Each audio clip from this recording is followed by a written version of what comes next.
তো এখানে আদা রসুন, হলুদ মরিচের ফাঁকি, ধনের ফাঁকি ও স্বাদ মতো লবণ দিয়ে কষিয়ে নেব।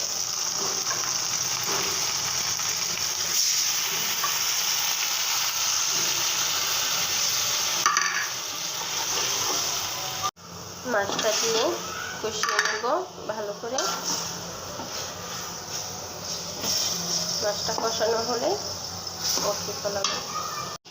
মাছটা উঠিয়ে আলুটা কষিয়ে নেব ভালো করে। কষানোর জন্য একটু পানি দিয়ে দিলাম, টমেটো দিয়ে দিলাম, ভালো করে কষিয়ে নেব। এখন আমি কষানো হয়ে গেছে, পানিটা দিয়ে দেব। পানিটা ভালো করে বলক আসলে তারপরে মাছটা ছেড়ে দেব।